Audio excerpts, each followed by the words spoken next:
सुषमा सरगम 2023 के विदाई में और 2024 के आगमन में हम एक बिरहा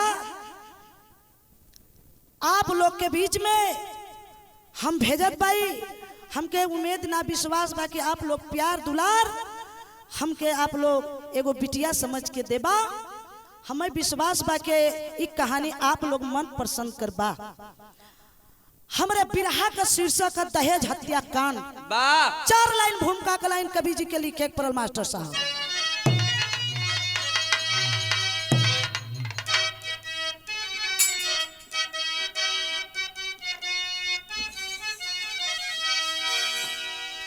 कि आरज़ूए खुदाइश जबाने के तुमसे जिसे दर्ब देना उसी को बेटी देना और ना गरीबों की गर्भंता दे के फिर जीवन का नैया भंवर पीछे खेना लेना अगर जिंदगी है तुझे तो लोहू लाल लेने पे असमसू बचा ले सजा ले भले लोभियों के खुदा पे अब फिर भी गरीबों के चरण से छिपा ले।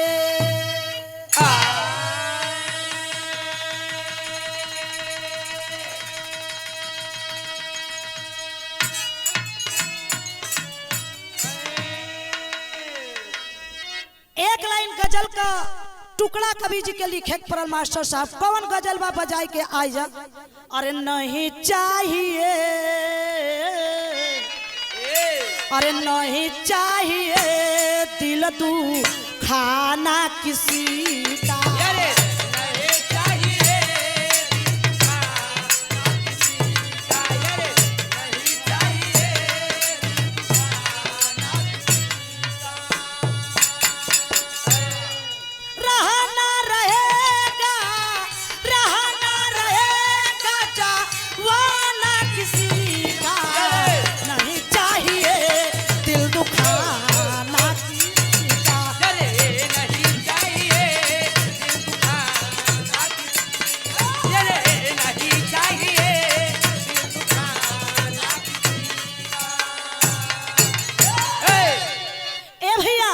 बिरहा के अंदर भाव कवि जी के लिखे परल मास्टर साहब कैसे। अरे करेगा का कोई, करेगा का कोई सहारा किसी का, करेगा कोई सहारा किसी का, करेगा कोई सहारा किसी का।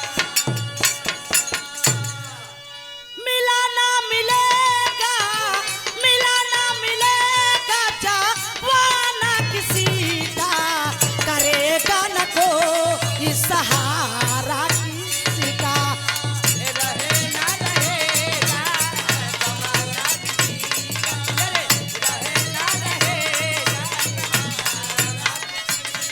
यारे रहा ना रहेगा जमाना ए भैया। यही जना से कहानी का शुरुआत कवि जी के लिखे परल मास्टर साहब कैसे।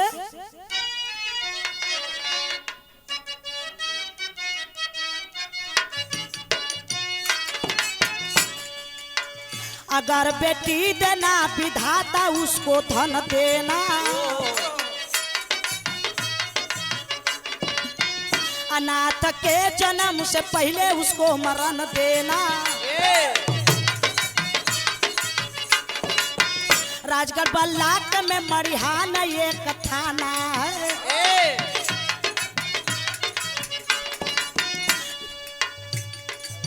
लालपुर गांव का ये अलग ही एक तराना है, पबारू सिंह का कुंती बिटिया एक सयानी है, कि ये विवाह करो दा गांव एक गुमानी है, राम नरेश का गोदी का उदे लाल सही,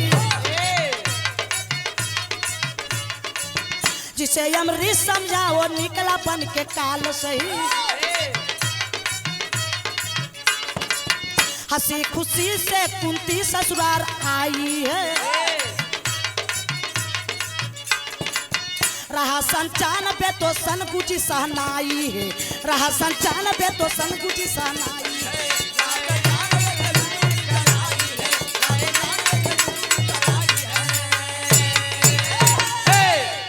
ए भैया पहले आप लोग कहानी समझ लाई, कहानी कहवा कबा। राजगढ़ ब्लॉक मरिहान के बगल में करौधा गांव का रहे वाला पबारू सिंह। पबारू सिंह ए भैया बड़ा गरीब परिवार का रहलन, इतना गरीब रहलन कि दिन भर बनी मजूरी करे तो शाम को उनकर चूल्हा जले, शाम का चूल्हा जले। ए बाबू एक ही उनके पास बिटिया रहल, जौने बिटिया का नाम बतावल गई कुंती। वो कुंती बिटिया भैया धीरे धीरे सयान हो गई। जब धीरे धीरे सयान हो गई तो पबारू सिंह के चिंता छा दिलस, पबारू सिंह के चिंता छा दिलस के घर में हमरे एक को दाना नहीं खे, घर में हमार बिटिया सयान हो गई कि हम अपने बिटिया का दान दहेज दे के कैसे शादी करी। किसी तरह से हिम्मत बांध के जब शादी लगावे बदे अपने बिटिया का जाए तो घर मिले तो बर नहीं, बर मिले तो घर नहीं। ए बाबू पबारू सिंह जब रिश्ता का बात करें तो लोग ये मुंह खोल के कहें कि कितना देबा, कितना देबा। पबारू सिंह है पगड़िया उतार के बाबू पैरवा पे धई के हाथ जोड़े ले कहें बाबू हम दाम दहेज तो ना दे पाई लेकिन बिटिया दे दे। ऐसे कि हम बड़ा गरीब परिवार कहे लोग बाबू शादी इनकार कर दे। एक दिन पबारू सिंह बैठ के दरवाजे पर रोवत रहलन। ए पंचो जौने समय रोवत रहलन वही दुआर के लंगे से प्रधान जी गुजरत रहलन। प्रधान जी जाके कहलन कि पबारू सिंह, अरे ए पबारू सिंह काहे के रोवत हुआ पबारू सिंह। सारी बात पबारू सिंह बतौलन, कहन कि प्रधान जी हमार बिटिया घर में सयान हो गई, हमार बिटिया घर में सयान हो गई। प्रधान जी हमरे पास कुछ न बाके, दान दहेज दे के अपने बिटिया के शादी कर दे। प्रधान जी धीर बधौलन, कहलन कि तू चल जा मिर्जापुर में। मिर्जापुर में लालपुर गांव है, लालपुर गांव का रहे वाला उदय सिंह हवन, उनके पास से कही। जब हर बाबू मिर्जापुर में पूछत करौधा गांव में जब पहुंचलन, राम नरेश दरवाजे पे बैठल हुवन। हर पबारू सिंह जाय के पगड़ी उतार के उनके पैर पे धई देलन। कहलन कि भैया ये पगड़िया के आप स्वीकार कैला। हर राम नरेश पूछे लगलन, कहलन कि आखिर का बदयाल हुआ। कहलन कि ये बाबू हम आपके यहाँ रिश्ता बदयाल है, आपके पास एक ही बेटवा, हमारे पास एक ही बिटिया, हम आपके बेटवा से अपने बिटिया का शादी करल चाहते। दान दहेज तो ना दे पाई लेकिन बिटिया दे दे। ए भैया दान दहेज का मांग ना भइल, रिश्ता तय हो गई। जब रिश्ता तय हो गई भाई दिन भर रख के हर उदयलाल जब पहुँचलन बारात लेके दरवाजे पे हर जवन उनके पबारू सिंह के जुड़ल आटल बाबू अपन सेवा सत्कार कैलन। सवेरे अपन बिटिया डोला में बैठा दिलन आ जौने समय हर पालकी में बैठौले हुन बाबू लेके लोग चलल हुन। भैल का मास्टर साहब एक लाइन गीत लगल,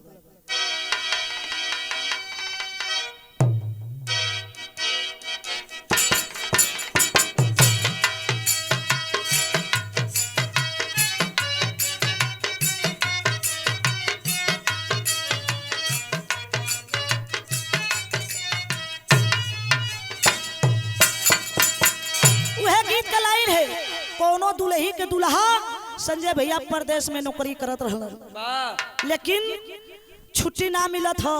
दुल्ही हर परेशान बिया। एक बात कहले बा, का कहले बा के सैया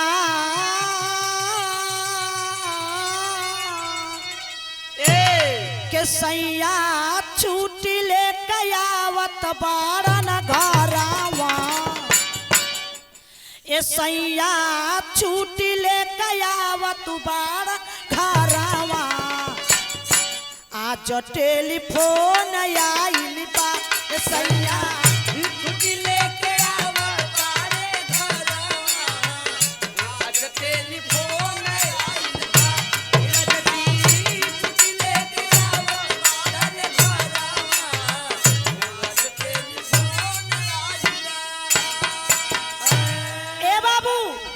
लेकिन बिरहा के अंदर भाव कवि जी के लिखे के पड़ल।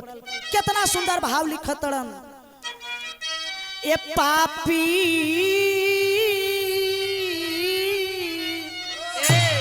ए पापी दारू पी के आवे दूराचरिया। ए पापी दारू पी के आवे दूराचरिया से चरिया मोहाल हो गई। ए पापी दारू पी के आवे लागे चरिया चरिया मोहाल हो गई। ए पापी दारू पी के आवे लागे चरिया चरिया मोहाल हो गई। ए भैया जौना समय कुंती दुल्हन जब अपने ससुराल में गईल बा, जौन ओकर आदमी रहलन उदयलाल एक नंबर का दारूबाज था। एक नंबर का दारूबाज था बाबू। जा करके हौली पे बैठ के बुत्तन जब दारू पियलस आ जब नशा भइल वही सुहाग वाले घर में घुस जाता है। सुहाग वाले घर में घुस के अपने दुल्हन के पास बुलाए के धमकाने चमकाने का काम करता है। लेकिन कैसे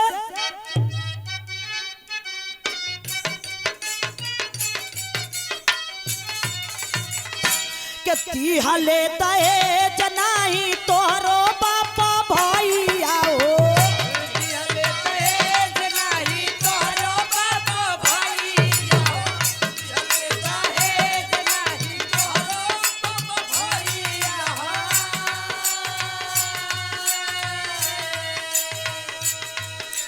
चाही ईसा कूटर चाही साथे कुछ रुपया हो।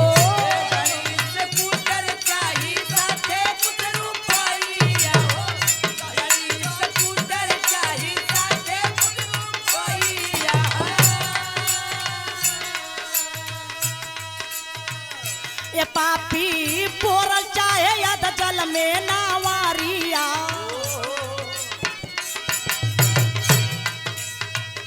ये पापी पोरल चाहे याद जल में नावारिया सजरिया मोहाल हो गई।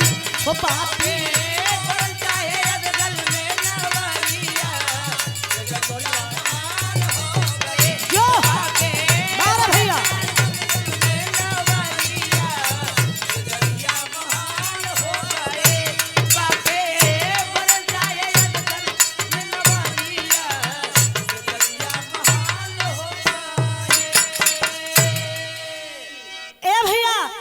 समय अपने दुल्हन के बुलाए के धमकियाओ चमकियाओ था। कलश क्या लड़की तेरे साथ मैं सुहाग रात नहीं मनाऊंगा, इसलिए कि तेरा बाप हमको दान दहेज कुछ नहीं दिया है, हमारे घर से निकल जाओ।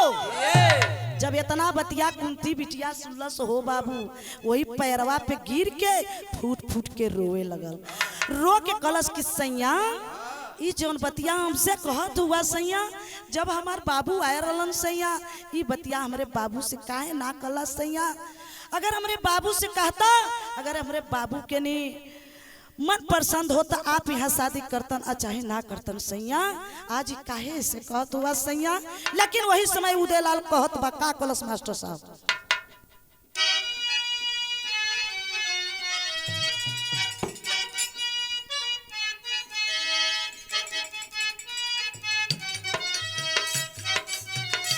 बहुत सुंदर बात है भैया।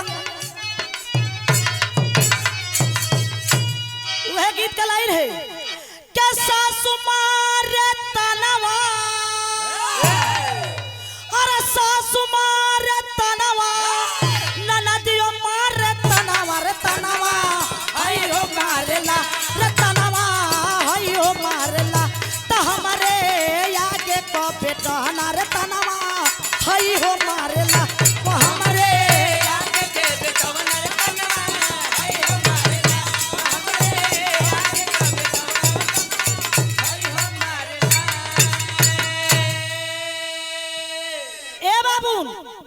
देखा गीत का लाई रहे। लेकिन कवि जी के कितना सुंदर भाव लिखे पड़ा था। कैसे अरे सासु मारे तनवा, अरे सासु मारे तनवा ननदियो मारे तनवा रे तनवा मारे सजना रे तनवा मारे सजना तो साले छात छतिया में बनवा तनवा मारे सजना सुबेला छातिया में बनवा बनवा मारे सजना सुबेला छातिया में बनवा बनवा मारे सजना के हाथावा के जो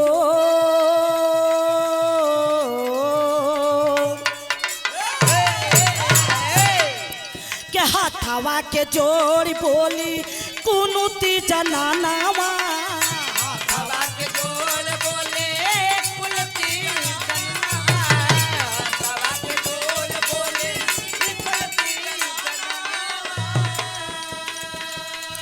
के बाबू मोर गरीब सैया करी लारू तनवा बाबू पर गरीब तूने करी ले रुदाना बाबू पर गरीब तूने करी ले रुदाना के राख मोरई मनवा पापी अरे राख मोरई मनवा पापी पूजिया रे मनवा रे तनवा मारे सजना रे तनवा मारे सजना तू काले छातिया में बनवा रे मारे सजना छातिया में बनवा बनवा मारे सजना छातिया में बनवा मारे सजना ए भैया जौने समय वो कुंती बिटिया के ससुराल वाले ताना मेहना मारत हुवन जब ससुराल वाले ताना मेहना मारत हुवन ए बाबू वही समय कुंती बिटिया जान गई कि हमके लोग एक घरे में ना रह दी हैं एक घरे में ना रह दी हैं ये बाबू वही समय एगो चिट्ठी लिखे के पड़ल जब चिट्ठी लिखे के पड़ल तब भइल का मास्टर साहब विदेशिया के अंदर के धूमिला में हादिया हो दर्दिया ना जाने नीचा नैहर पठाई बेटी लिखी लिखी पतिया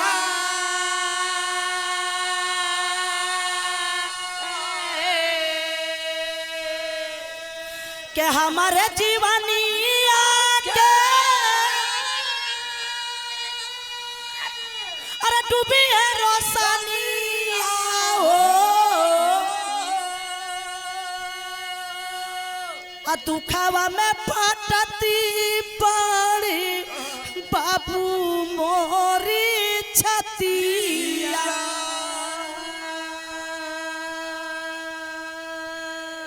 ए भैया ए बाबू जौने समय आगे आगे चिट्ठी पहुंचल बा आ वो कुंती बिटिया के बाबू पूरा परिवार मिल के वो बिटिया के नंगा बदन करके वो बिटिया के घर से बाहर लोग कह दिलन घर से बाहर जौने समय कैले हुन ए भैया अपन इज्जत आबरू ढाके के पाए के कुंती बिटिया एगो फाटा टूटा कपड़ा लिपेट के बाबू अपने नैहर में पहुंचल बा जब नैहर में पहुंचल बा ए भैया जाए के बाबू और माई के समानवा जब खड़ी भइल हो बाबू यहर पबारू सिंह हाय करके जमीनिया पे गिर के फूट फूट के रोवे लगलन कहलन कि बाहरी भगवान हमके बेटी बेटा देला लेकिन धन दौलत ना देला आज दहेज के कारण हमार बिटिया ससुराल का परिवार लोग मारत मुआवत हुआ लेकिन भइल का मास्टर साहब गीत लो।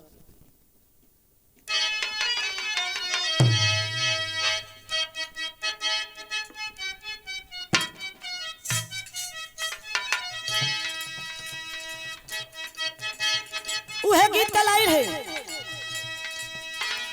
बाबूजी बनारस गईले भैया सऊदिया बाबूजी बनारस गइल भैया सऊदिया बाबूजी बनारस गइल भैया सऊदिया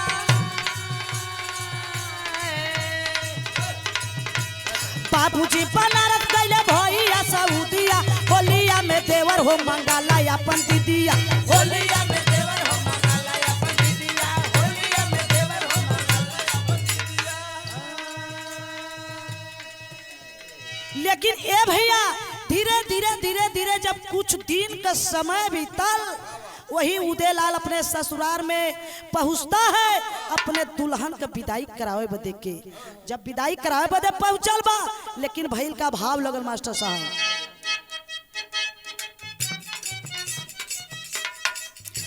लेकिन अभिमानी नहीं माने दुराचरिया। बतिया बेमानी नहीं माने दुराचरिया, बतिया बेमानी नहीं माने दुराचरिया। लेकिन अभिमानी नहीं माने दुराचरिया, जाके ससुरारी बोला नरमी जुबानिया। जाके ससुरारी के मजा लाया बुढ़िया, जाके ससुरारी के मजा लाया बुढ़िया। क्या माफ कैदा हमारा से भइल जो गलतिया, अतेता पहुँचाई हमरे जीवन का साथिया। सोकिता नजरिया से बोली दिला जनिया, नजरिया से बोले दिल जनिया, नजरिया से बोले दिल जनिया। सोकिता नजरिया से बोली दिला जनिया। अंतिम दीदार बाबू फटतिया छतिया, अंतिम दीदार बाबू फटत दिल जनिया, अंतिम दीदार बाबू फटत दिया छतिया। ए भैया जौने समय वही उदयलाल अपने ससुराल में जब पहुंचल, अपने दुल्हन के विदाई करावे बदे के जाय के अपने ससुर के पैरवा पे गिर के कलश की बाबू अब से ऐसा गलती हम काम ना करब। आप जौन है जीवन का साथी हमार बनौले हुआ, आप हमार दुल्हन विदाई के दा, हम दुल्हन लिया के अपने घर चल जाई। आज के बाद आपके बेटी के हम कोनो दुख तकलीफ ना दे भैया, कोनो दुख तकलीफ ना दे बाबू। लेकिन वही समय भइल का मास्टर साहब एक लाइन गीत कवि जी के लिखे पड़ल, बड़ी ऊंची गीत कवि जी लिखत हुन कैसे।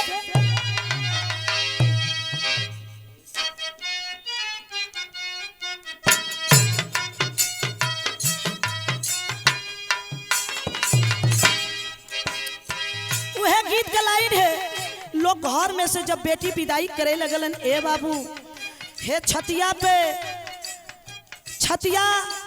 पे पत्थर दबाई के लोग विदाई करल, कट करे जाई कई के बाबू कैसे। मैया कायली बेटी नियरे पिया बई हो, मैया कायली बेटी नियरे पिया बई हो, पपई कायले भोजे पूरा हो।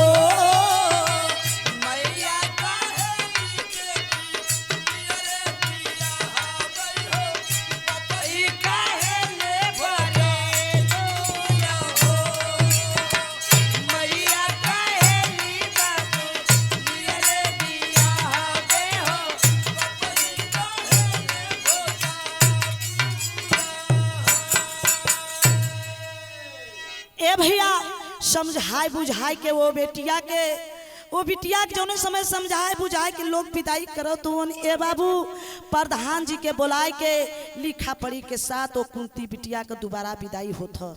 जब दोबारा विदाई होत ह तो कैसे। जरा जरा नाचारिया से रोवत कुमारिया हो, जरा जरा नाचारिया से रोवत कुमारिया हो, चली भैली कुंती सासू राजा हो।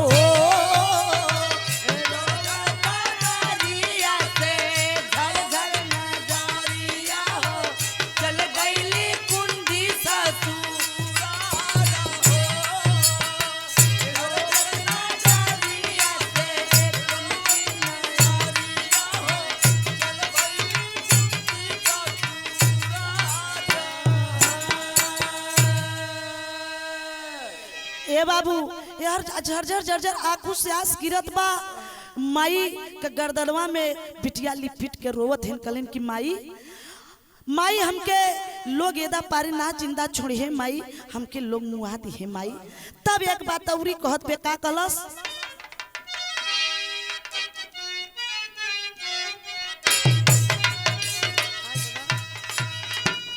भगिया में आगे आला कवलस मातारिया हो,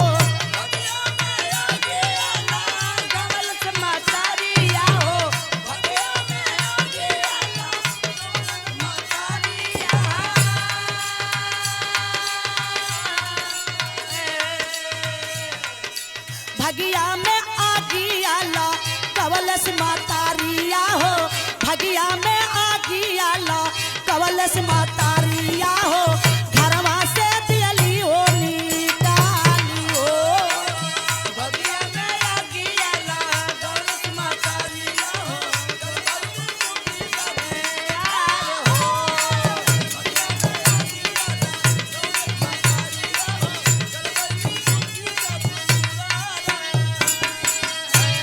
ए भैया आगे आगे उदयलाल पीछे पीछे कुंती बिटिया के लोग विदाई कर दिलेन बाबू आ जौने समय विदाई कैले होन ए भैया लेकिन देखा भइल का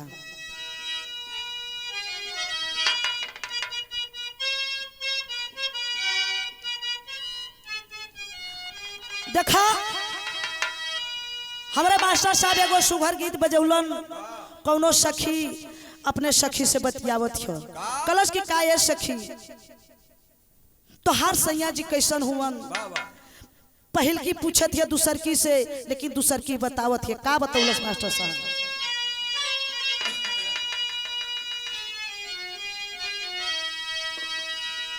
क्या कहीं होई है सड़क पे अरे कहीं होई है सड़क पे अरे लखता होई है गले डाली के रूमलिया हो गले डाल के रुमलिया हंसता होई है गले डाल के रुमलिया हंसता होई है गले डाल के रुमलिया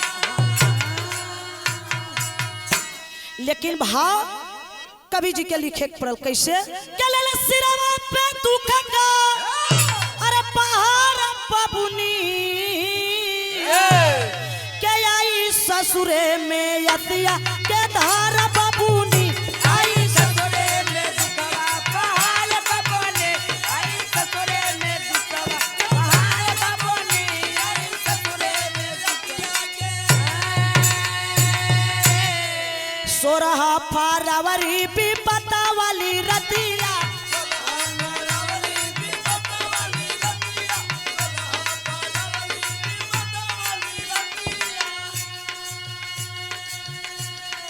पैरी हो गई ले जीवन का संगतिया हो गईले संगत के विपत्तिया बैरे हो गईले संगत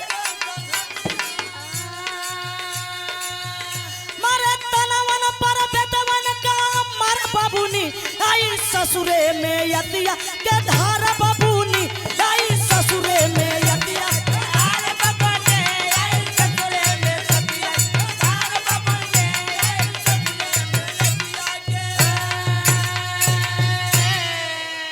ए भैया 16 फरवरी के दिन अपने दुल्हन के विदाई कराए के जब उदयलाल अपने घरे ले आयल बा ए भैया फिर वही जाए के हौली पे दारू पी के आ वही सुहाग वाले घर में घुस के अपने दुल्हन के पास बुलाए के ए बाबू एगो हथवा में लाठी उठाए के और अपने दुल्हन के वही लाठी लाठी मारे लगल आ जौना समय लाठी से मारत मारत मारत मारत बाबू वो दुल्हन के बेहाल कर दिलस आ जौना समय दुल्हन के बेहाल कैले बा लेकिन वही समय भइल का मास्टर साहब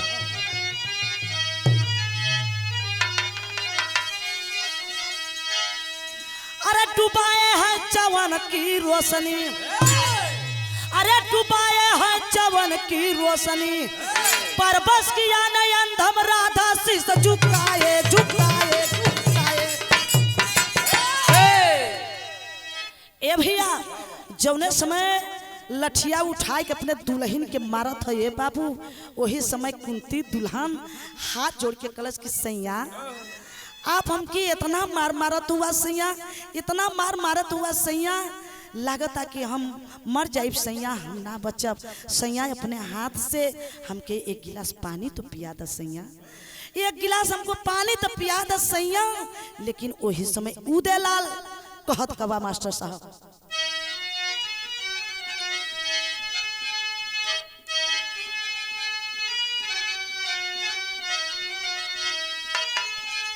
अरे हाथ जोड़ के बोलल बा दुल्हनिया सैया रतिया में अरे हाथ जोड़ के बोलल बा दुल्हनिया सैया रतिया में अकाल उठेला जीवन का कुछ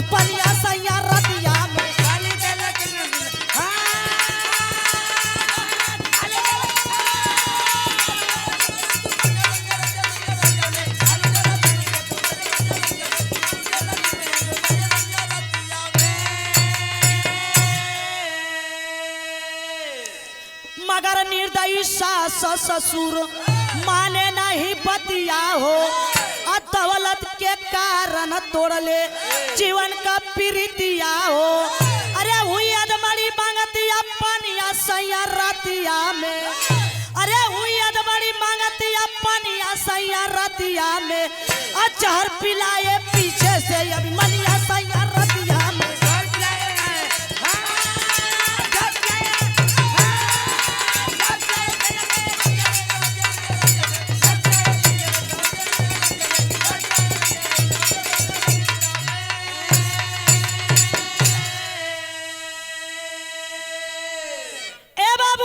वही उदयलाल कुंती दुल्हन के कलश का लड़की तो के एक गिलास के बदले तो के 2 गिलास पानी पियाई, लेकिन थोड़ी देरी के बाद हर उदयलाल बाबू पनिया 1 गिलास भर के आ जाय के बाबू आड़ में हो के आ वही पनिया में 2 टिकिया सल्फात डाल दिलस। जब ना समय 2 टिकिया सल्फात डाल के बाबू ले जाए के अपने दुल्हन के पियाई दिलस। आ जौने समय अपने दुल्हन के पिलौले है बाबू, वही समय दुल्हन धीरे धीरे गंभीर होए लगल। जब धीरे धीरे गंभीर होते बाबू, लेकिन भइल का यह आल्हा के अंदर कवि जी के लिखे पड़ल।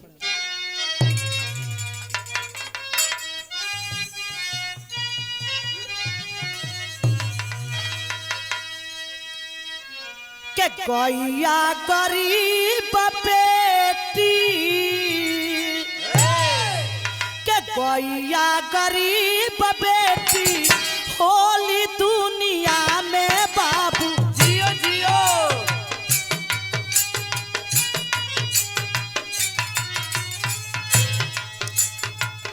बाध जौन डारिया में जई हो बाधा,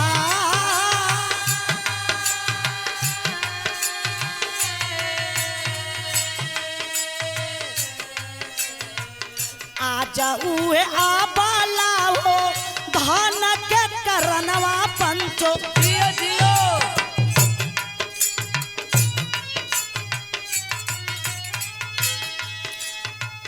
तिहाली गुमानिया हो घरवा के नशा,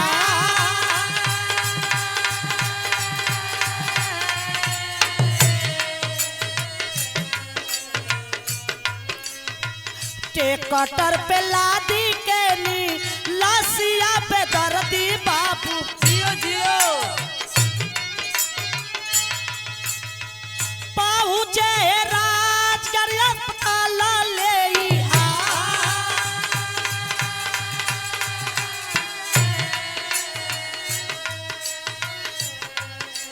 बारासत बा आसिया ता टूटी गईली ससिया बाबू। जियो जियो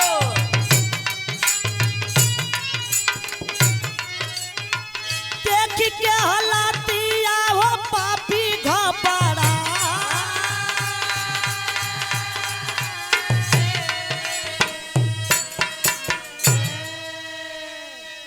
ए भैया एहर उदयलाल जान गल कि जब हमार दुल्हन मर जाई, ए बाबू ट्रैक्टर मंगवाए के वही ट्रैक्टर पे लाद के राजगढ़ अस्पताल पे दवाई करावे बदे के लेके चलल है। दवाई करावे बदे जब लेके पहुंचल है ये बाबू, यार अस्पताल के पजरे पहुंचत पहुंचत कुंती बिटिया दम को तोड़ दिलस। आ जौना समय दम को तोड़ दिले बा ए बाबू, यार वही एक पुलिस चौकी के बगल में बहुत डबल मोरंग का खदान है, आ वही मोरंग के खदान गड्ढे में ले जाए के अपने दुल्हन का लाश फेंक के और ट्रैक्टर लेके वहां से फरार हो जाता है बाबू। जब ना समय फरार यार भइल बा, आ जाए के अपने ससुराल में खबर पहुंचवा दिलस कि तोहार लड़की हमारे घर से भाग गई। लेकिन वही समय भइल का मास्टर साहब पंधारी के लाइन कवि जी के लिखे पड़ल। अरे गिर के लाश के ऊपर, अरे गिर के लाश के ऊपर पापा मातारी काला पाए, आखिर जाके जेल खनवा में शिकारी काला पाए।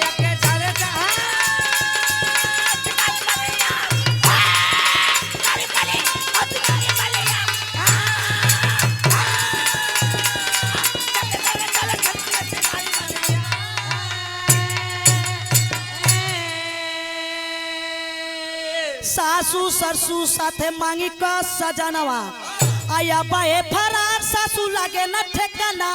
अब इतना अब इतना तू लगे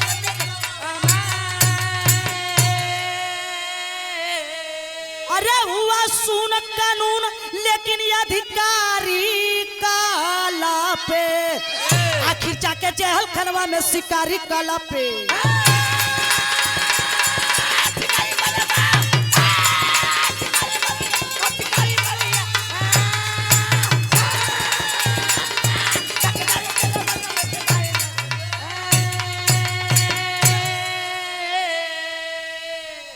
ए बाबू अभी हमारे बिरहा के लेखक तक यार ससुर सास ससुर और आदमी जेल के अंदर हुवन, लेकिन अबे सास फरार और सास को पता ना बा के सास कौने ओरी गईल बा। लेकिन आखिरी लाइन में कवि जी के लिखे परल मास्टर साहब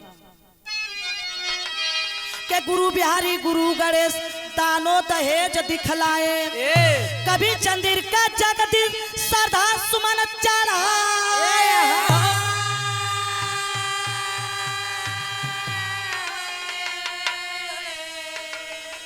अरे डुबाए है जवन की रोशनी, अरे डुबाए है जवन की रोशनी, सुरेंद्र सुषमा गम में यास बहाए हो, डुबाए है जवन की रोशनी।